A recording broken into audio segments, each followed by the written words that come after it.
Hello friends, welcome to Fantasy Guru Tamil YouTube channel.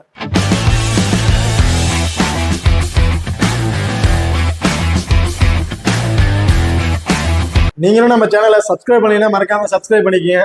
அப்படியே பக்கத்துல bell icon touch பண்ணிட்டு ஆள்ல கொடுங்க. நாங்க போடக்கூடிய வீடியோக்கள் எல்லாமே உடனுக்குடன் பாருங்க. இன்னைக்கு இந்த வீடியோல ஐசிசி மென்ஸ் T20 வேர்ல்ட் கப்போட சூப்பர் 8ல நடக்க இருக்கிற மேட்சை பத்தி தான் பார்க்க போறோம். இந்த மேட்ச் யார் யாருக்குன்னு பார்த்தோம்னா ஆப்கானிஸ்தான் அண்ட் பங்களாதேஷ் இவங்க ரெண்டு பேரும் கிடையாது அந்த மேட்ச் வந்து நடக்க இருக்கு. ஸோ இந்த பர்டிகுலர் மேட்சோட ஒரு சின்ன ப்ரிவியூடாக தான் பார்க்க போகிறோம். ஸோ இந்த வீடியோ கடைசி வரையும் ஸ்கிப் பண்ணாமல் பாருங்க. மேட்சை பொறுத்த வரைக்கும் 25ஆம் தேதி ஜூன் வந்து நடக்க இருக்கு. டைமிங் காலை 6 மணிக்கு வந்து இந்த மேட்ச் வந்து நடக்க இருக்குங்க. ஸோ இது வெனும் பொறுத்தீங்கன்னா செட் வின்சென்ட் வெனுல தான் வந்து மேட்ச் வந்து நடக்க இருக்கு. இங்கே பார்த்ததான் நீங்களும் நம்ம டெலிகிராம் சேனல் வந்து ஜாயின் பண்ணலைன்னா மறக்காம ஜாயின் பண்ணிக்கிங்க. லாஸ்ட் ஹாஃப் அன் ஹவர்ல grand league and small league ஒரு டெமோ டீம் வந்து கொடுத்துட்டு இருக்கோம். ஸோ அதுல இருந்து 2 பிளேஸ் சேஞ்ச் பண்ணி ப்ளே பண்ணி பார்க்கலாம். இல்லது captain and vice captain option கூட நீங்க சேஞ்ச் பண்ணி ப்ளே பண்ணி பாருங்க. அது மட்டும் இல்லாம லாஸ்ட் ஹாஃப் அன் ஹவர்ல பாத்தீங்கன்னா பர்டிகுலர் அந்த பிச்சை செக் பண்ணி எதுக்கு சாதகமா இருக்கும், ஸ்டார்டிங்ல பேட்டிங்னால ஃப்ரெண்ட்லியா இருக்குமா இல்ல பவுலர்ஸ் வந்து டாமினேட் பண்ணுவாங்களா அப்படிங்கிற ஒரு ரிப்போர்ட் வந்து இருக்கும். ஸோ அந்த பர்டிகுலர் ரிப்போர்ட்டும் வந்து நம்ம டெலிகிராம் சேனல் வந்து கொடுத்துட்டு இருக்கோம். ஸோ மறக்காம நம்ம டெலிகிராம் சேனல் வந்து ஜாயின் பண்ணிக்கிங்க. டிஸ்கிரிப்ஷன்ல லிங்க் இருக்கு. ஓகே, அடுத்ததா பிச் ரிப்போர்ட் வந்து பார்ப்போம். இந்த பர்டிகுலர் பிச்சை பொறுத்த வரைக்கும் ஒரு 160+ ரன் தான் ஒரு ஆவரேஜ் ஹை ஸ்கோர் தான் அடிக்கிறதுக்கான வாய்ப்புகள் வந்து இருக்கும்னு சொல்லியிருக்காங்க. இதுல மோஸ்ட்லி வந்து பாத்தீங்கன்னா பவுலர்ஸ் வந்து ரொம்பவே டாமினேட் பண்ணுவாங்க. ஃபாஸ்ட் பவுலர்ஸா இருக்கட்டும், ஸ்பின்னர்ஸா இருக்கட்டும், பேட்டர்ஸ் வந்து ரொம்பவே டாமினேட் பண்ண வாய்ப்புகள் இருக்கும். இந்த பர்டிகுலர் வெனுவை பொறுத்த வரைக்கும் டாஸ் வின் பண்ணி பேட்டிங் ஃபர்ஸ்ட் பண்றாங்க. வின் பண்றதுக்கு அதிகபட்ச வாய்ப்புகள் இருக்குங்க. ஏன்னா ஸ்டார்டிங்ல பேட்டிங் கொஞ்சம் ஃப்ரெண்ட்லியா போக போக ஸ்பின்னர்ஸ் செகண்ட் பவுல் பண்ற ஸ்பின்னர்ஸ் வந்து பாத்தீங்கன்னா ரொம்பவே பேட்டர்ஸ் வந்து டாமினேட் பண்ண வாய்ப்புகள் இருக்கு. ஸோ ஃபாஸ்ட் பவுலரா இருக்கட்டும், ஃபாஸ்ட் பவுலர்லேயே அந்த மீடியம் ஃபாஸ்ட் பவுல் பண்ணக்கூடிய பவுலருக்கு வந்து பாத்தீங்கன்னா ரொம்பவே இந்த பர்டிகுலர் வெனு சப்போர்ட்டிங்கா வந்து இருந்திருக்கு பெரிய இந்த மேட்ச்ல. ஸோ மோஸ்ட்லி இந்த பர்டிகுலர் வெனுல 150+ ரன் வரையும் அடிக்கிறதுக்கான வாய்ப்புகள் தான் வந்து இருக்கும். ஸோ இந்த பர்டிகுலர் வெனுவை பொறுத்த வரைக்கும் டாஸ் வின் பண்ணி பேட் ஃபர்ஸ்ட் பண்றாங்க. வின் பண்றதுக்கான அதிகபட்ச வாய்ப்புகள் வந்து இருக்கு. இப்போ அடுத்த வெனுரக்களை வந்து பார்ப்போம். வெனுரக்களை பொறுத்த வரைக்கும் மொத்தம் 6 மேட்ச் வந்து பிளே பண்ணியிருக்காங்க. அதுல பேட் ஃபர்ஸ்ட் பண்ணவங்க 5 மேட்சும், பேட் செகண்டா பண்ணவங்க வந்து பார்த்தீங்கன்னா 1 மேட்ச் தான் வந்து வின் பண்ணியிருக்காங்க. இதுல ஆவரேஜ் ஹையஸ்ட் இன்னிங் ஸ்கோர் வந்து பார்த்தோம்னா 133ங்கிறது தான் ஒரு ஆவரேஜ் ஹையஸ்ட் இன்னிங் ஸ்கோரை வந்து அடிச்சிருக்காங்க. ஹையஸ்ட் ஸ்கோர்னு வந்து பார்த்தோம்னா 159 அப்படிங்கிறத ஒரு ஹையஸ்ட் ஸ்கோரா வந்து அடிச்சிருக்காங்க. பங்களாதேஷ் வந்து அந்த ஸ்கோரை வந்து அடிச்சிருக்காங்க. ஸோ லோவஸ்ட் ஸ்கோர்னு வந்து பார்த்தோம்னா நேபாள் வந்து பார்த்தீங்கன்னா 85 ரன்னுக்கு வந்து பார்த்தீங்கன்னா ஆல் அவுட் வந்து ஆயிருக்காங்க. இப்போ அடுத்ததா ஹெட் ஆர்டர்களை பொறுத்த வரைக்கும் மொத்தம் 11 மேட்ச் வந்து பிளே பண்ணியிருக்காங்க. அதுல ஆப்கானிஸ்தான் வந்து 6 மேட்சும், பங்களாதேஷ் வந்து 5 மேட்சும் வந்து வின் பண்ணியிருக்காங்க. ஸோ ஹெட்டோட பொறுத்த வரைக்கும் பெரிய டிஃபரன்ஸ் எதுவும் இல்லைங்க. ஒரு மேட்ச் வந்து டிஃபரன்ஸ்ல வந்து இருக்காங்க. ஸோ இந்த பர்டிகுலர் மேட்ச்ல ஒரு 60-40 வின்னிங் ஆப்ஷன் வந்து 2 டீமுக்கு வந்து இருக்க வாய்ப்புகள் இருக்கு. இப்போ அடுத்ததா நீங்களும் நம்ம ஸ்போர்ட்ஸி ஆப்பை வந்து இன்ஸ்டால் பண்ணீங்கன்னா மறக்காம இன்ஸ்டால் பண்ணிக்கங்க. டிஸ்கிரிப்ஷன்ல லிங்க் இருக்கு. இன்வைட் கோட் வந்து பாத்தீங்கன்னா FGT. இந்த ஆப்பை பொறுத்த வரைக்கும் நீங்க ஸ்மால் லீக்ல ப்ளே பண்ணிட்டீங்கன்னா ரொம்ப யூஸ்ஃபுல்லான ஆப்பா இருக்கும். மற்ற ஆப்பை கம்பேர் பண்ணும்போது இந்த ஆப்ல நீங்க இன்வெஸ்ட்மெண்ட் பண்ற மணி வந்து பாத்தீங்கன்னா ரொம்பவே கம்மியா இருக்குங்க. ஸோ மறக்காம நம்ம ஸ்போர்ட்ஸ் ஆப் வந்து இன்ஸ்டால் பண்ணிக்கங்க. டிஸ்கிரிப்ஷன்ல லிங்க் இருக்கு. இன்வைட் கோட் வந்து பாத்தீங்கன்னா FGT. அது மட்டும் இல்லாம இந்த ஆப்ல நீங்க GST நீங்க டெபாசிட் பண்ற மணிக்கு வந்து பாத்தீங்கன்னா GST அப்படிங்கிற ஒன்று பிடிக்கிறதே கிடையாது. வித்ட்ரா பண்ற மணியா இருக்கட்டும், டெபாசிட் பண்ற மணியா இருக்கட்டும், அதுக்கு GST அப்படிங்கிறது ஒன்று கிடையவே கிடையாதுங்க. ஸோ மறக்காம நம்ம ஸ்போர்ட்ஸ் ஆப் வந்து இன்ஸ்டால் பண்ணிக்கங்க. இதை இன்னொரு ஆப்ஷன் என்னன்னு பார்த்தோம்னா டிடிஎஸ் அப்படிங்கிற ஒன்று உங்களுக்கு வந்து பிடிக்கிறதே கிடையாது. நீங்க வித்ட்ராவல் பண்ற மணிக்கு DDS மணி அப்படிங்கிறது வந்து இவங்க வந்து பிடிக்கிறதே கிடையாது. ஸோ ரொம்பவே சூப்பரான ஆப்ஷன் வந்து ஒரு ஆப்பா வந்து இருக்கு. ஸோ மறக்காம நம்ம ஸ்போர்ட்ஸ் ஆப்பை வந்து இன்ஸ்டால் பண்ணிக்கங்க. டிஸ்கிரிப்ஷன்ல லிங்க் இருக்கு. இன்வைட் கோட் வந்து பாத்தீங்கன்னா FGT. இப்போ அடுத்ததா 2 டீமோட பாசிபிளான பிளேயிங் லெவல்ல யார் இருக்கா அப்படின்னு வந்து பார்ப்போம். ஆப்கானிஸ்தானோட பிளேயிங் லெவலை பொறுத்த வரைக்கும் ரஹமுல்லா குர்பாஸ் அண்ட் ஜார்டன் இவங்க 2 பேரும் வந்து பாத்தீங்கன்னா இன்னிங்ஸ் வந்து ஓபன் பண்றாங்க. அடுத்து அஸ்மதுல்லா ஓமர் சாய், கரீம் ஜானத் அண்ட் குல்பதி நாயப், முகமது நபி, ரஷீத் கான், காரிட்டோய், நூர் அகமது, நவீன் உல்லாக் அண்ட் ஃபசல் ஃபரூக் இவங்க வந்து பாத்தீங்கன்னா ஆப்கானிஸ்தானோட ஒரு பிளேயிங் லெவல் ஆப்ஷன்ல வந்து இருக்காங்க. இப்போ அடுத்ததா பங்களாதேஷோட பிளேயிங் லெவலை பொறுத்த வரைக்கும் T Hasan, Shanto, Litton Das, Shakib Al Hasan, Hridoy, Mahmudullah, J Ali, T Shakib, Rishad Hossain, M Hasan and Mustafizur Rahman இவங்க வந்து பாத்தீங்கன்னா பங்களாதேஷோட ஒரு பிளேயிங் ஆப்ஷன்ல வந்து இருக்காங்க. இப்போ அடுத்ததா டபுள் ஆப்ஷன் பிளேயர்ஸ் யார் அவங்களுக்கு என்ன பிளஸ் ஆர் மைனஸ் இருக்கு அப்படிங்கிறத பார்ப்போம். இதுல வந்து ஆப்கானிஸ்தான் பொறுத்த வரைக்கும் ரஹ்மானுல்லா குர்பாஸ், அஸ்மதுல்லா ஓமர் சாய் இவங்க 2 பேரும் வந்து டபுள் ஆப்ஷன் பேர் வந்து பிக் பண்ணியிருக்கோம். இல்ல ரஹ்மானுல்லா குர்பாஸை பொறுத்த வரைக்கும் இன்னிங்ஸை வந்து ஓபன் பண்றாரு. அது மட்டும் இல்லாம விக்கெட் கீப்பிங் ஆப்ஷன்ல வேற இருக்காருங்க. ஸோ இந்த ரீசெண்டா அந்த மேட்ச்ல ஒரு 1 ஆர் 2 மேட்ச்ல மட்டும் தான் பெருசா பர்ஃபார்மன்ஸ் செய்யல. பட் எல்லா மேட்ச்லயுமே வந்து ரொம்ப பர்ஃபார்மன்ஸ் நல்லா இருந்துச்சு. அதுவும் இல்லாம விக்கெட் கீப்பிங் மூலியமா கிடைக்கக்கூடிய பாயிண்ட்ஸ் அவருக்கு வந்து இருக்குங்க. ஸோ இந்த பர்டிகுலர் மேட்ச்ல இவர்கிட்ட இருந்து நம்ம பேட்டிங் ஆர்டர்ல இருந்து ஒரு 20 ஒரு 25+ ரன் வரையும் எதிர்பார்க்கலாம். அது மட்டும் இல்லாம விக்கெட் கீப்பிங் மூலியமா கிடைக்கக்கூடிய ஒரு 20+ ஃபேண்டசி பாயிண்ட்டும் இவருக்கு வந்து இருக்கு. ஸோ அந்த பட்சத்துல இவர் வந்து டீம்ல எலிஜிபிள் ஆகிறதுக்கு ஒரு ஆக்டான் பிளேயரா வந்து இருப்பாரு. அடுத்து அஸ்மதுல்லா ஓமர் சாய். அஸ்மதுல்லா ஓமர் சாய் பொறுத்த வரைக்கும் லாஸ்டா இதே வேலையில வந்து இவருக்கு மேட்ச் வந்து பிளே பண்ணியிருந்தாங்க. அந்த மேட்ச்ல ரொம்பவே சூப்பரா வந்து பவுலிங் பண்ணியிருந்தா தான் சொல்லணும். ஸோ இந்த பர்டிகுலர் மேட்ச்ல பேட்டிங் ஆர்டர்ல வந்தாலும் இவர் வந்து ஒரு 15 ஒரு 20+ ரன் வரையும் எதிர்பார்க்கலாம். பவுலிங் ஆப்ஷன்ல மஸ்ட் ஒரு விக்கெட், அதிகபட்சம் 2 விக்கெட் வரும் அஸ்மதுல்லா ஓமர் சைடு வந்து எதிர்பார்க்கலாங்க. இப்போ அடுத்ததா லெஜின் தாஸை பொறுத்த வரைக்கும் இந்த டீமோட விக்கெட் கீப்பிங் ஆப்ஷன்ல வந்து இருக்காரு. இன்னிங்ஸ் வந்து 1 வந்து இறங்குறாருங்க. ஸோ இவர் வந்து மஸ்ட் நம்ம எதிர்பார்க்கறது வந்து பார்த்தீங்கன்னா விக்கெட் கீப்பிங் மூலயமா கிடைக்கக்கூடிய இந்த 20+ ஃபேண்டசி பாயிண்ட் வந்து கம்பல்சரி கிடைச்சிரும். ஆனா அது மட்டும் போதுமானால பேட்டிங் ஆர்டர் வந்து கம்பல்சரி வந்து ஒரு 25+ ரன் அடிச்சாலும் அப்ப அடிச்சா மட்டும்தான் இவர் வந்து ஃபேண்டசி பாயிண்ட் டீம்ல வந்து எலிஜிபிள் ஆகிறதுக்கு ஒரு பிளேயரா வந்து இருப்பாரு. ஆனா இவர் வந்து ஒரு 6 மேட்ச்ல ஒரு 3 மேட்ச்ல மட்டும் டீம்ல எலிஜிபிளா இருப்பாரு. மற்ற மேட்ச்ல வந்து எக்ஸ்ட்ரா அந்த விக்கெட் கீப்பிங் மூலயமா கிடைக்கக்கூடிய பாயிண்ட்ஸ் மூலியம் மட்டும்தான் இவர் வந்து ஒரு ஆக்டா வந்து இருந்தாரு. மற்றபடி எந்த ஒரு எக்ஸ்ட்ரா அட்வான்டேஜும் இல்லை. ஸோ இந்த பர்டிகுலர் மேட்ச்ல வந்து பாத்தீங்கன்னா இவர்கிட்ட இருந்து பேட்டிங் ஆர்டர்ல இருந்து ஒரு 25+ ரன் கிடைச்சுன்னு நீங்க ட்ரை பண்ணி போட்டீங்கன்னா ஒரு மஸ்ட் ஒரு இம்பார்ட் பிளேயர் ட்ரை பண்ணி பாருங்க. மற்ற பட்சத்தில் அவர் வந்து 50-50 ஆப்ஷனை வந்து பிக் பண்ணிக்கோங்க. அடுத்ததா சகிப் அல் ஹசனை பொறுத்த வரைக்கும் இன்னிங்ஸை வந்து ஒரு செகண்ட் ஓவர் வந்து பேட்டிங் ஆர்டர் வந்து வராருங்க. ஸோ இவர் வந்து பேட்டிங் ஆர்டர் எப்படி வேணாலும் சேஞ்சஸ் ஆகலாம். டாப் ஓவரில் 3 விக்கெட் வந்து ஏர்லியா விழுந்துருச்சுன்னா ஒரு விக்கெட் வந்து இன்னும் ஏர்லியா கூட வரும். அப்படி இல்லைன்னா கொஞ்சம் டவுனாக கூட போகிறதுக்கான வாய்ப்புகள் இருக்கு. அது மட்டும் இல்லாமல் 4 ஓவருமே கம்பல்சரி வந்து பவுல் பண்ணிடுவாரு. இந்த பர்டிகுலர் மேட்ச்ல இவற்று நம்ம ஒரு 20+ ரன் வரையும் எதிர்பார்க்கலாம். ஃபர்ஸ்டா பவுல் பண்றாருன்னா 1 விக்கெட்டும், செகண்டா பவுல் பண்றாருன்னா 2 விக்கெட் வரையும் இவர் வந்து மஸ்ட் நம்ம வந்து எதிர்பார்க்கலாம். ஓகே, இப்போ அடுத்ததா 50-50 ஆப்ஷன்ல யார் யார் இருக்கா அப்படின்னு வந்து பார்ப்போம். இதில் ஆப்கானிஸ்தான் பொறுத்த வரைக்கும் ஜார்டன், நூர் அகமது அண்ட் நவீன் உல்லாக் இவங்க 3 பேரும் வந்து பார்த்தீங்கன்னா 50-50 ஆப்ஷனை வந்து பிக் பண்ணியிருக்கேன். ஜார்டனை பொறுத்த வரைக்கும் இவர்கிட்ட இருக்க பிளஸ் என்னன்னு பார்த்தோன்னா பேட்டிங் இன்னிங்ஸ் வந்து ஓப்பன் பண்றாருங்க. இவர்கிட்ட இருக்க பிளஸ் அது ஒன்று மட்டும்தான், மைனஸ் அது ஒன்று மட்டும் விட்டு வேற எக்ஸ்ட்ரா அட்வான்டேஜ் அப்படின்னு பார்த்தோம்னா எதுவுமே கிடையாது. ஸோ மினிமம் பேட்டிங் ஆர்டர்ல இருந்து மட்டும் ஒரு 35+ ரன் வரையும் அடிச்சா மட்டும்தான் இவர் ட்ரீம் டீமுக்குள்ள ஒரு எலிஜிபிளான ஒரு பிளேயரா வந்து இருப்பாரு. மற்ற பட்சத்தில் இவர் வந்து பிக் பண்றது ஒரு ரிஸ்கான ஆப்ஷனா தான் இருக்கும். ஸோ அதனால தான் இவரை வந்து நான் வந்து 50-50 ஆப்ஷனா வந்து பிக் பண்ணியிருக்கேன். அடுத்த நூர் அகமதை பொறுத்த வரைக்கும் ரீசெண்டாக இருந்த 6 மேட்ச்லுமே பெருசா எந்த ஒரு பர்ஃபார்மன்ஸும் இல்லை. ஒரு மினிமம் பார்த்தீங்கன்னா 1 விக்கெட் அல்லது அப்படி இல்லைன்னா விக்கெட் எடுக்காம ஒரு எக்ஸ்ட்ரா கிடைக்கக்கூடிய பாயிண்ட்ஸ் மூலியமா தான் அவர் வந்து இருக்காரு. ஸோ அப்படிங்கிற பட்சத்தில் இந்த பர்டிகுலர் மேட்ச்ல இவர் வந்து எக்ஸ்ட்ரா கிடைக்கக்கூடிய பாயிண்ட்ஸ் அந்த 16 பாயிண்ட்ஸ் கம்பல்சரி கிடைச்சிரும். அது மட்டும் இல்லாம மஸ்ட் 1 விக்கெட் வரையும் எடுக்கிறதுக்கான வாய்ப்புகள் வந்து இருக்குங்க. அப்படி 1 விக்கெட் எடுத்துட்டாருன்னா இவர் வந்து ட்ரீம் டீம்ல ஒரு எலிஜிபிளான பிளேயரா வந்து இருப்பாரு. அப்படி இல்லாத பட்சத்துல இவர் வந்து ஒரு 50-50 ஆப்ஷன் வந்து நீங்க ட்ரை பண்ணி பாருங்க. இப்போ அடுத்து நவீன் உல்லாக் பொறுத்த வரைக்கும் 6 மேட்ச்ல 3 மேட்ச்ல வந்து ட்ரீம் டீம்ல வந்திருக்காரு. 3 மேட்ச்ல அந்த எக்ஸ்ட்ரா கிடைக்கக்கூடிய பாயிண்ட்ஸ் மட்டும் தான் அவருக்கு வந்து கிடைச்சது, வேற எந்த ஒரு ஆப்ஷனும் இல்லை. ஸோ இந்த லாஸ்டா நடந்த மேட்ச் இதே வெறுவில் வந்து பாத்தீங்கன்னா 3 விக்கெட் வரையும் எடுத்திருந்தாருங்க. சூப்பராக பவுல் பண்ணியிருந்தாரு. பட் இந்த மேட்ச்ல அதே பர்ஃபார்மன்ஸ் இருக்குமா அப்படின்னு கேட்டா ஒரு கொஸ்டின் மார்க் தான். ஸோ இந்த பர்டிகுலர் மேட்ச்ல இவர்கிட்ட இருந்து ஒரு விக்கெட் மஸ்ட் எதிர்பார்க்கலாம். அதிகபட்சம் ஒரு 2 விக்கெட் எடுக்கிறதுக்கான வாய்ப்புகள் வந்து இருக்கும். ஸோ இவ்வளவு வந்து ஒரு 50-50 ஆப்ஷனை வந்து ட்ரை பண்ணி பாருங்க. சப்போஸ் விக்கெட் பெருசா 1 விக்கெட் தான் எடுத்திருந்தாரு அப்படின்னு பட்சத்துல இவரை வந்து நீங்க கம்பல்சரி பிக் பண்றத ஒரு ரிஸ்கான ஆப்ஷனா வந்து போயிடும்.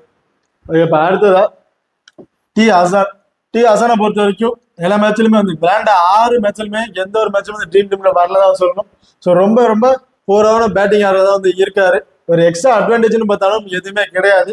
ஸோ அதனால இவர் வந்து ஒரு 50-50 ஆப்ஷனை வந்து பிக் பண்ணியிருக்காரு. அடுத்த சாண்டோவை பொறுத்த வரைக்கும் ஒரு வேண்ட மேட்ச்ல ஒரு 2 அல்லது 3 மேட்ச் வந்து ட்ரீம் டீம்ல வந்து வந்திருப்பாரு. ஸோ இவருக்கு வந்து எக்ஸ்ட்ரா அட்வான்டேஜ் என்னன்னு பார்த்தோம்னா இந்த கேச்சஸ் மூலியமா கிடைக்கக்கூடிய பாயிண்ட்ஸ் வந்து இவர் கிடைக்குங்க. ஒரு 16 பாயிண்ட்ஸ் வந்து கிடைக்கக்கூடிய வாய்ப்புகள் வந்து இவருக்கு இருக்கு. ஸோ இந்த பர்டிகுலர் மேட்ச்ல இவர் வந்து ஒரு 25+ ரன் அடிச்சா போதும் எக்ஸ்ட்ரா கிடைக்கக்கூடிய பாயிண்ட்ஸ் மூலயமா இவர் வந்து அந்த ட்ரீம் டீம்ல பார்த்துக்கிற வாய்ப்புகள் வந்து இருக்கும். இப்போ அடுத்ததா ஹரிடாயை பொறுத்த வரைக்கும் இவர் சேம் தான். இவர் பேட்டிங் ஆர்டர்ல இருந்து ஒரு 35+ ரன் வந்தா மட்டும்தான் இவர் வந்து ஒரு ட்ரீம் டீம்ல ஒரு எலிஜிபிளான பிளேயரா வந்து இருப்பாரு. இப்ப அடுத்ததா ஹை பர்சன்டேஜ்ல ஒரு சேஃபான பிக் யார் யார் அப்படின்னு பார்ப்போம். இதெல்லாம் பாத்தீங்கன்னா ரஹமுல்லா குர்பாஸ், குல்பதி நைப் அண்ட் ரஷித் கான் அண்ட் ஃபசல் ஃபரீத். இவங்க வந்து பாத்தீங்கன்னா ஹை பர்சன்டேஜ்ல இருக்காங்க. மினிமம் பாத்தீங்கன்னா 75 to 90% பீப்புள் வந்து பாத்தீங்கன்னா இவங்க வந்து பிக் பண்ணியிருக்காங்க. ஸோ அதுக்கு வந்து இவங்க ஒருத்தான பிளேயரா அப்படிங்கிறது பார்ப்போம். இதுல வந்து குர்பாஸை பொறுத்த வரைக்கும் நான் ஆல்ரெடி சொன்ன மாதிரி தான் விக்கெட் கீப்பிங் பண்றாரு, இன்னிங்ஸை ஓப்பன் பண்றாருங்க. ஸ்டார்டிங் அந்த பவர் பிளேயரே பர்டிகுலர் இவரு இருந்து ஒரு 15-20+ ரன் வரையும் எதிர்பார்க்கலாம். அப்படி அடிச்சிட்டாருன்னா இவ்வளவு ஹை பர்சன்டேஜ் பீப்புள் பிக் பண்ணிருக்க ஒரு ஒர்த்தான பிளேயர் தான் வந்து சொல்லுவேன். அடுத்தா குல்பதி நைப்பை பொறுத்த வரைக்கும் லாஸ்டா வந்து இந்த பர்டிகுலர் வேணும்ல இவர் தான் டீமோட கேப்டனே வந்து சொல்லலாம். கிட்டத்தட்ட 4 விக்கெட் வரையும் எடுத்திருந்தாரு. ரொம்பவே சூப்பரா வந்து பவுல் பண்ணியிருந்தாருங்க. ஸோ இந்த பர்டிகுலர் மேட்ச்லயும் இவருக்கு வந்து பாத்தீங்கன்னா 4 ஓவருமே பவுல் பண்ணக்கூடிய வாய்ப்புகள் வந்து கம்பல்சரி இருக்கும். அது பண்ணாருன்னா மஸ்ட் இவர்கிட்ட இருந்து 2 விக்கெட் வரையும் எதிர்பார்க்கலாம். அதிகபட்சம் 3 விக்கெட் போறதுக்கான வாய்ப்புகள் கூட இவர்கிட்ட வந்து இருக்குங்க. அதாவது செகண்டா பவுல் பண்றாருன்னா இவர் வந்து ஒரு ரொம்ப இம்பார்ட்டன்ட் கொடுத்துருங்க. ஃபர்ஸ்ட் பவுல் பண்றாருன்னா இவர்கிட்ட இருந்து நம்ம 1 விக்கெட் வரையும் எதிர்பார்க்கலாம். அதிகபட்சம் ஒரு 2 விக்கெட் போறதுக்கான வாய்ப்புகள் கூட இவருக்கு வந்து இருக்கும். அடுத்ததா ரஷித் கானை பொறுத்த வரைக்கும் இவர்கிட்ட இருந்து பாத்தீங்கன்னா பேட்டிங் ஆர்டர்ல வந்தாரு இவரு ஒரு 15+ ரன் வரையும் எதிர்பார்க்கலாம். பவுலிங் ஆப்ஷன்ல செகண்டா பவுல் பண்றாருன்னா இவரு வந்து ஒரு 2 விக்கெட்டும், ஃபர்ஸ்ட் பவுல் பண்றாருன்னா 1 விக்கெட் வரையும் எதிர்பார்க்கலாங்க. அது மட்டும் இல்லாம கேச்சஸ் பிடிக்கிற பாயிண்ட்ல வந்து பாத்தீங்கன்னா ஒரு 12 பாயிண்ட் வரையும் கிடைக்கிறதுக்கான வாய்ப்புகள் வந்து இவருக்கு வந்து இருக்கு. அடுத்ததா ஃபசல் ஃபரீக்கை பொறுத்த வரைக்கும் லாஸ்டா அந்த மேட்ச்ல மட்டும்தான் பெருசா எந்த ஒரு விக்கெட் ஆப்ஷனும் இல்லை. மற்ற எல்லா மேட்ச்லயுமே வந்து பாத்தீங்கன்னா இவர் தான் வந்து ஒரு கேப்டன் ஆப்ஷன்ல எலிஜிபிளான பிளேயரா வந்து இருந்திருப்பாரு. ஸோ அப்படிங்கிற பட்சத்தில் மினிமம் இவரை வந்து பாத்தீங்கன்னா ஒரு 80% பீப்புள் வந்து கம்பல்சரி வந்து பிக் பண்ணியிருப்பாங்க. ஸோ அதுக்கு இவர் வந்து ஒருத்தான பிளேயர் தான் அப்படின்னு வந்து நான் சொல்லுவேன். ஸோ ஏன் கேட்டீங்கன்னா இந்த பர்டிகுலர் மேட்ச்ல இவர்கிட்ட இருந்து கம்பல்சரி 2 விக்கெட் வரையும் நம்ம எதிர்பார்க்கலாம். அது மட்டும் இல்லாமல் எக்ஸ்ட்ரா கிடைக்கக்கூடிய பாயிண்ட்ஸ் வந்து இவருக்கு வந்து ஒரு 16 பாயிண்ட்ஸ் வரையும் கிடைக்கிறதுக்கான ஒரு வாய்ப்புகள் வந்து இருக்கு. இப்போ அடுத்ததா ரஷீத் ஹுசேன். இங்க பார்த்தாங்க பார்த்தீங்கன்னா ரஷீத் ஹுசேனை பொறுத்த வரைக்கும் விளையாண்ட எல்லா மேட்ச்லயுமே வந்து பாத்தீங்கன்னா ட்ரீம் டீம்ல கம்பல்சரி வந்து வந்திருக்காரு. ஸோ அப்படிங்கிற பட்சத்தில் இவரெல்லாம் வந்து ஹை பர்சன்டேஜ் பீப்புள் பிக் பண்ணியிருக்கிறதுக்கு ஒரு ஒர்த்தான பிளேயர் தான் சொல்லுவேன். ஸோ இந்த பர்டிகுலர் மேட்ச்ல இவர்கிட்ட இருந்து மஸ்ட் 2 விக்கெட் வரையும் எதிர்பார்க்கலாங்க. ஸோ இவங்க வந்து டாப் ஆர்டர்ல விக்கெட் விழுந்துருச்சு, இவர் வந்து பேட்டிங் ஆர்டருக்கு வருவான்னு பட்சத்தில் ஒரு டீம் கிரியேட் பண்ணீங்கன்னா இவர் வந்து மஸ்ட் ஒரு ட்ரை பண்ணி பாருங்க. பேட்டிங் ஆர்டர்ல வந்தாருன்னா ஒரு 15+ ரன் கம்பல்சரி இவர்கிட்ட வந்து நம்ம வந்து எதிர்பார்க்கலாம். ஓகே, இப்போ அடுத்ததா சஹீப் அல் ஹசனை பொறுத்த வரைக்கும் ஆல்ரெடி நான் சொல்லியிருப்பேன் 4 ஓவருமே கம்பல்சரி வந்து பவுல் பண்ணிடுவாரு. அது மட்டும் இல்லாம பேட்டிங் ஆர்டர்ல வந்தாருன்னா இவர்கிட்ட இருந்தா ஒரு 20+ ரன் வரையும் நம்ம சாயில வந்து எதிர்பார்க்கலாம். அடுத்த டி சாஹிப்பை பொறுத்த வரைக்கும் கம்பல்சரி 4 ஓவருமே வந்து பவுல் பண்ணிடுவாருங்க. டெத் ஓவர்ல இவர் வந்து பவுல் பண்றாரு, அந்த 20வது ஓவர்ல பவுல் பண்ற ஆப்ஷன்ல வந்து இருக்காரு. அப்படிங்கிற பட்சத்துல இவர்கிட்ட இருந்து கம்பல்சரி 2 விக்கெட் வரையும் நம்ம வந்து எதிர்பார்க்கலாம். அது மட்டும் இல்லாம எக்ஸ்ட்ரா கிடைக்கக்கூடிய பாயிண்ட்ஸ் மேட்ச் வந்து பாத்தீங்கன்னா இவருக்கு எக்ஸ்ட்ரா கிடைக்கிற பாயிண்ட்ஸ் வந்து பாத்தீங்கன்னா ஒரு 16 பாயிண்ட் வந்து ஒரு 20 பாயிண்ட் வரையும் எக்ஸ்ட்ரா கிடைக்கிற பாயிண்ட் வந்து இவருக்கு வந்து கிடைச்சிருக்கு. ஸோ அப்படிங்கிற பட்சத்தில் இவரெல்லாம் வந்து ஒரு ஹை பர்சன்டேஜ்ல பீப்புள் பிக் பண்ணியிருக்கிறதுக்கு ஒரு ஒர்த்தான பிளேயர் தான் வந்து சொல்லுவேன். ஓகே, இப்போ அடுத்ததான் லோ பர்சன்டேஜ்ல ஒரு இம்பார்ட்டன்ட் பிக் யார் அப்படின்னு வந்து பார்ப்போம். இதுல வந்து பாத்தீங்கன்னா கரீம் ஜானன் அண்ட் அஸ்மதுல்லா உமர் சாய், முகமது நபி, இவங்க 3 பேரும் வந்து ரொம்ப லோ பர்சன்டேஜ்ல இருக்காங்க. இதை வந்து கரீம் ஜானன் பொறுத்த வரைக்கும் கிட்டத்தட்ட ஒரு 5% பீப்புள் தான் சம்திங் வந்து பிக் பண்ணியிருப்பாங்க. இவர் வந்து பார்த்தீங்கன்னா பேட்டிங் ஆர்டர்ல கொஞ்சம் டாப் ஆர்டர்ல வராருங்க. அப்படிங்கிற பட்சத்தில் இவர்கிட்ட வந்து ஒரு 15+ ரன், ஒரு 10லேருந்து ஒரு 15+ ரன் வரையும் நம்ம பேட்டிங் ஆர்டர்ல எதிர்பார்க்கலாம். பர்டிகுலர் இந்த மேட்ச்ல இந்த வெளியில் வந்து பார்த்தீங்கன்னா இவர்கிட்ட வந்து நம்ம 1 விக்கெட் கம்பல்சரி வந்து எதிர்பார்க்கலாங்க. ஸோ அதிகபட்சம் ஒரு ரேரா வந்து 2 விக்கெட் எடுக்கிறதுக்கு வாய்ப்புகள் வந்து இருக்கலாம். ஸோ மஸ்ட் 1 விக்கெட் இவர்கிட்ட வந்து கம்பல்சரி 1 விக்கெட் வரையும் எதிர்பார்க்கலாம். பேட்டிங் ஆர்டர்ல வந்தாலும் 10 அல்லது ஒரு 15+ ரன் வரையும் இவர் அடிக்கிறதுக்கு வாய்ப்புகள் வந்து இருக்கு. அது மட்டும் இல்லாம ஒரு எக்ஸ்ட்ரா பாயிண்ட் ஒரு 8 அல்லது ஒரு 12 பாயிண்ட் வரையும் எக்ஸ்ட்ரா பாயிண்ட் கிடைக்கிறதுக்கு ஒரு வாய்ப்புகள் உள்ள ஒரு பிளேயர் வந்து இருக்காருங்க. ஸோ இவரை வந்து ரொம்ப டிஃபரன்ஷிப்புக்காக ட்ரை பண்ணி பாருங்க. ரொம்ப கம்மியான பிளேயர் வந்து இவங்க வந்து பிக் பண்ணியிருக்காங்க. அடுத்து அஸ்மதுல்லா உமர் சாய் பொறுத்த வரைக்கும் ஒரு 50% பீப்புள் வந்து இவர் வந்து பிக் பண்ணியிருக்காங்க. இவர் வந்து கம்பல்சரி ஒரு 3 அல்லது 4 ஓவர் பால் பண்ணக்கூடிய வாய்ப்புகள் வந்து இருக்கு. இவங்க லாஸ்டா இந்த மேட்ச்ல 1 விக்கெட் வரையும் எடுத்திருந்தாரு. பேட்டிங் ஆர்டர்ல வந்து ஒரு 15+ ரன் வரையும் அடிக்கிறதுக்கான வாய்ப்புகள் வந்து இருக்கு. ஸோ இந்த பர்டிகுலர் மேட்ச்ல இவர்கிட்ட இருந்து நம்ம பேட்டிங் ஆர்டர்ல வந்தோம்னா ஒரு 15லேருந்து ஒரு 20+ ரன் வரையும் எதிர்பார்க்கலாம். அது மட்டும் இல்லாம விக்கெட் கேமிங் ஆப்ஷன்ல 1 விக்கெட் மஸ்ட் எதிர்பார்க்கலாங்க. அதிகபட்சம் 2 விக்கெட் எடுக்கிறதுக்கு வாய்ப்புகள் கூட வந்து இருக்கு. அடுத்ததான் முகமது நபியை பொறுத்த வரைக்கும் இவர் பேட்டிங் ஆர்டர் ரொம்ப ரொம்ப டவுன்ல தான் போயிட்டு இருக்கு. ஸோ அப்படிங்கிற பட்சத்துல டாப் ஆர்டர்ல விக்கெட் ஒரு 4-5 விக்கெட் விழுந்துருச்சு. அதுக்கப்புறம் பேட்டிங் ஆர்டர் வருவான் நீங்க டீம் கிரியேட் பண்ணீங்கன்னா இவர் வந்து ஒரு மஸ்ட் ஒரு இம்பார்ட்டன்ட் பிக்கா வந்து ட்ரை பண்ணி பாருங்க. ஸோ பேட்டிங் ஆர்டர்ல வந்தாருன்னா இவர் இருந்து கம்பல்சரி ஒரு 10 ரன் அல்லது 15+ ரன் வரையும் எதிர்பார்க்கலாம். பவுலிங் ஆப்ஷன்ல நாசா இருந்த மேட்ச்ல ரொம்ப சூப்பரா பவுல் பண்ணியிருந்தாரு. ஸோ விக்கெட் ஒரு விக்கெட் தான் எடுத்திருந்தாலும் பவுலிங்ல வந்து ஸ்கோர் வந்து ரொம்பவே கம்மி பண்ணி வந்துருந்தாருன்னு சொல்லணும். ஸோ அப்படிங்கிற பட்சத்தில் இவரெல்லாம் ரோ பர்சன்ட் ஒரு டிஃபரன்ஷியல் பிக்கா வந்து ட்ரை பண்ணி பாருங்க. இப்போ அடுத்ததான் நிதின் தாஸை பொறுத்த வரைக்கும் ஒரு 20 ஒரு 30% பீப்புள் தான் வந்து பிக் பண்ணியிருப்பாங்க. ரொம்ப ரொம்ப லோ பர்சன்டேஜ் தான் இருக்காரு. ஸோ அந்த பர்டிகுலர் பட்சத்தில் இந்த பர்டிகுலர் மேட்ச்ல இவர்கிட்ட இருந்து ஒரு 20+ ரன் வரைக்கும் கம்பல்சரி வரும்னு நினைச்சு நீங்க டீம் கிரியேட் பண்ணீங்கன்னா இவர் ஒரு இம்பார்ட்டன்ட் பிக்கை ட்ரை பண்ணி பாருங்க. மற்ற பட்சத்தில் வந்து இவரை தவிர்க்கிறது ஒரு பெட்டரான ஆப்ஷன் வந்து இருக்கும். அடுத்த முஸ்தபிசுல் ரஹ்மானை பொறுத்த வரைக்கும் கிட்டத்தட்ட ஒரு 15% பீப்புள் தான் சம்திங் வந்து பிக் பண்ணியிருப்பாங்க. இப்போ அதுக்கு இவர் வந்து பார்த்தீங்கன்னா ரீசெண்டாக அந்த மேட்ச்ல ஒரே ஒரு மேட்ச்ல மட்டும்தாங்க ட்ரீம் டீம்ல வந்திருக்காரு. மற்ற எந்த மேட்ச்லயும் அந்த விக்கெட் டைவர்ஷன் எதுவுமே இல்லை. இவர் பாயிண்ட் வந்து மைனஸ்ல தான் வந்து போயிட்டு இருக்கு. ஸோ அதனால வந்து லோ பர்சன்டேஜ் கொஞ்சம் ரிஸ்கான பிக்காக தான் வந்து இருப்பாரு. ஸோ இந்த பர்டிகுலர் மேட்ச்ல இவர்கிட்ட இருந்து பார்த்தீங்கன்னா நம்ம வந்து 1 அல்லது ஒரு 2 விக்கெட் கொஞ்சம் ரேரா வந்து கிடைக்கிறதுக்கான வாய்ப்புகள் வந்து இருக்கும். ஸோ மஸ்ட்னு பார்த்தீங்கன்னா ஒரு விக்கெட் இவர்கிட்ட வந்து கிடைக்கிறதுக்கான வாய்ப்புகள் வந்து இருக்கு. ஸோ இவ்வளோ வந்து ரொம்ப ரொம்ப டிஃபரன்ஸ் வந்து ட்ரை பண்ண நினைச்சீங்கன்னா ட்ரை பண்ணி பாருங்க. இப்போ அடுத்ததா விக்கெட் கீப்பிங் ஆப்ஷன்ல சேஃபான பிளேஸ் யாருன்னு பார்த்தோம்னா ராகமோல குர்பாஸை பொறுத்த வரைக்கும் விக்கெட் கீப்பிங் ஆப்ஷன்ல ரொம்ப ரொம்ப சேஃபான பிக்கா வந்து இருப்பாரு சொல்லுவேன். நிதின் தாஸ் வந்து பார்த்தீங்கன்னா இன்னிங்ஸ் 1 down வந்து இறங்குறாரு. ஸோ இவர் வந்து பார்த்தீங்கன்னா பெரிய பேட்டிங் ஆடல பெரிய பெர்ஃபார்மன்ஸ் எதுவும் இல்லை, ஸ்கோர் வந்து எதுவுமே கிடைக்கிறது இல்லை. ஸோ இந்த பர்டிகுலர் மேட்ச்ல நான் வந்து ராகமோல குர்பாஸை வந்து விக்கெட் கீப்பிங்ல ஒரு இப்போ அடுத்ததா ஸ்மால் லீக் அண்ட் கிராண்ட் லீக்கோட டெமோ டீம் வந்து பார்ப்போம். ஃபர்ஸ்ட் ஸ்மால் லீக் டீமை பொறுத்த வரைக்கும் விக்கெட் கீப்பிங் ஆப்ஷன்ல ரஹ்மானுல்லா குர்பாஸ், பேட்டிங் ஆர்டர்ல ஜார்டன், குல்பதி நாயக், சாண்டோ, ஆல்ரவுண்டை பொறுத்த வரைக்கும் சாகிப் அலி ஹசான், ரஷீத் ஹுசைன், அஸ்மதுல்லா உமர் சாய், பவுலிங் ஆப்ஷன்ல ரஷீத் கான், ஃபசல் ஃபரீக், டி சாகிப் அண்ட் நவீன் உலக். இவங்களை வந்து ஒரு ஸ்மால் லீக்ல ஒரு டீமா வந்து பிக் பண்ணியிருக்கோம். இந்த பர்டிகுலர் டீம்ல வந்து பார்த்தீங்கன்னா ரஹ்மானுல்லா குர்பாஸ்க்கு ஒரு கேப்டன் ஆப்ஷன் கொடுத்து ட்ரை பண்ணி பாருங்க, அல்லது குல்பதி நாயிப்க்கு ஒரு வைஸ் கேப்டன் ஆப்ஷன், ரஷீத் கானுக்கு ஒரு கேப்டன் அது வைஸ் கேப்டன் வந்து ட்ரை பண்ணி பாருங்க. இப்போ அடுத்ததா கிராண்ட் லீக்கோட 2 டெமோ டீம் வந்து பார்ப்போம். இது ஃபர்ஸ்ட் டீமை பொறுத்த வரைக்கும் ரஹ்மானுல்லா குர்பாஸ், நிதின் தாஸ், பேட்டிங் ஆர்டர்ல ஜார்டன், சாண்டோ, ஆல்ரவுண்டை பொறுத்த வரைக்கும் ரஷீத் ஹுசைன், முகமது நபி, கே ஜானட், பவுலிங் ஆப்ஷன்ல Rashid Khan, T Shakib, Naveen ul Haq and M ஹசானை வந்து பிக் பண்ணியிருக்கோம். இந்த பர்டிகுலர் டீமுக்கு வந்து பார்த்தீங்கன்னா சாண்டோ ஒரு கேப்டன் வைஸ் கேப்டன் கொடுத்து ட்ரை பண்ணி பாருங்க, அப்படி இல்லைன்னா சாகிப்க்கு ஒரு வைஸ் கேப்டன் கொடுத்து ட்ரை பண்ணி பாருங்க. அந்த 2ஆம் டீமை பொறுத்த வரைக்கும் ரஹ்மானுல்லா குர்பாஸ், நிதின் தாஸ் வந்து பிக் பண்ணியிருக்கோம்.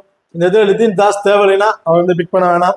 அடுத்த பேட்டிங் ஆர்டர்ல ஜார்டன், ஹரிடாய், ஆல்ரவுண்டை பொறுத்த வரைக்கும் Shakib Al Hasan and Mahmudullah, Azmatullah Omarzai and Zadran வந்து பிக் பண்ணியிருக்கோம். அதே பவுலிங் ஆப்ஷன்ல ரஷீத் கான், ஃபசல் ஃபரீக் அண்ட் முஸ்தபிசுல் ரஹ்மானை வந்து பிக் பண்ணியிருக்கேன்.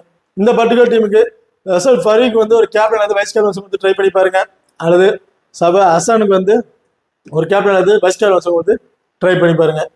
ஓகே, இப்போ அடுத்ததா small league and grand try பண்ணும் போது சேஃபான கேப்டன் வைஸ் கேப்டன் ஆப்ஷன் யார் பிக் பண்ணலாம் அப்படின்னு வந்து பார்ப்போம்.